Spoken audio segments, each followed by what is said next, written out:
Alors ça, c'est une idée qui circule dans les milieux un peu innovateurs, poussée par Stanislas Ordodi de Ordod depuis une quinzaine d'années.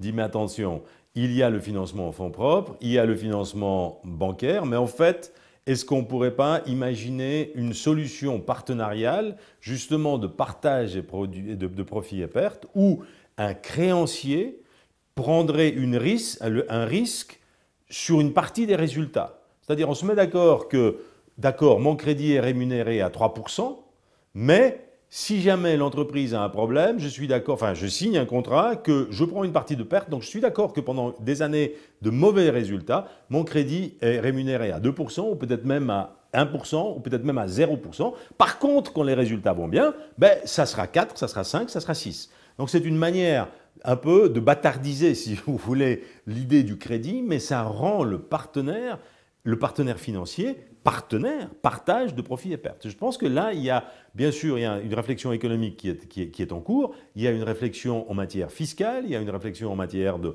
juridique, etc. Mais je pense que c'est une idée très intéressante. Notamment en période où on est à des taux d'intérêt très bas, où l'épargnant se dit, moi, je ne veux pas nécessairement prêter à 2% parce que peut-être j'ai besoin de 4 ou j'ai besoin de 6. Ben là, c'est une manière peut-être de permettre à l'épargnant aussi d'être en quelque sorte bénéficiaire de la bonne performance de l'entreprise.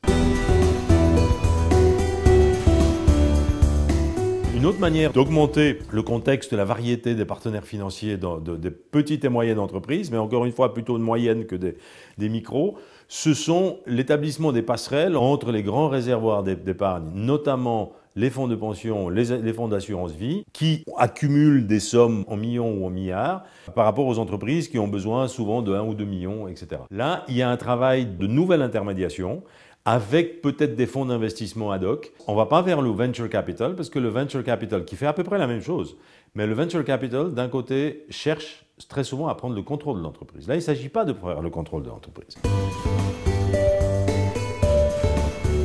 La troisième manière d'autonomiser les petites et moyennes entreprises par rapport au secteur bancaire, et encore une fois, en France, les fonds propres sont relativement faibles dans les entreprises, dans les PME. Dans d'autres pays, notamment en Suisse, il y a des entreprises qui tout simplement n'ont pas de relations bancaires. Des fois, d'abord parce qu'elles peuvent se le permettre, d'autre part, certaines par choix stratégique. Elle ne veut pas avoir de regard externe, elle ne veut pas même montrer les comptes, le business model, etc. C'est des secrets qui se transmettent de génération en génération. On n'a pas besoin et on finance tout soi-même. Voilà.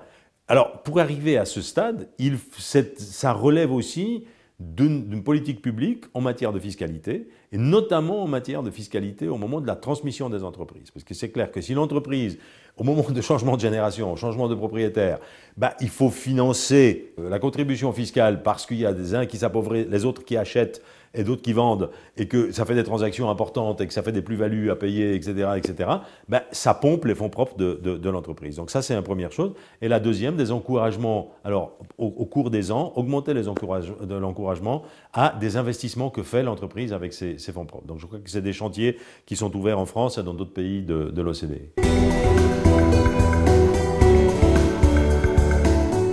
La crise a montré que des financements se sont grippés le long des filières de production, le long de ce qu'on appelle les chaînes de valeur, et que certaines grandes entreprises ont découvert qu'elles dépendaient d'un petit fournisseur quelque part là-bas, tout très loin, qu'elles voyaient à peine, et que ce fournisseur avait de la peine à livrer, ou peut-être sa survie était en question, non pas parce que son produit était mauvais ou il n'y avait pas de marché, mais il était pris tout simplement dans une situation d'illiquidité, voire d'insolvabilité. Et là, un certain nombre de groupes se sont dit, mais est-ce qu'on pourrait identifier ces entreprises? Est-ce qu'on pourrait leur tendre une main, soit en allongeant, en accélérant nos paiements, soit en payant par avance, soit en faisant carrément du crédit, et ce genre de choses. Donc le financement le long des filières industrielles est quelque chose que moi je considère comme étant un peu porteur d'avenir, même si juridiquement ce n'est pas tout à fait clair, parce que le partenaire industriel, il connaît la qualité il sait pourquoi il achète chez lui et pas chez quelqu'un d'autre. Donc il connaît la qualité de l'output, il connaît peut-être la qualité de l'entreprise, etc. Donc il y a une confiance industrielle qui se crée entre deux partenaires que peut-être ne se crée plus difficilement entre la même entreprise et son financeur bancaire qui finalement a son produit ne comprend pas grand-chose.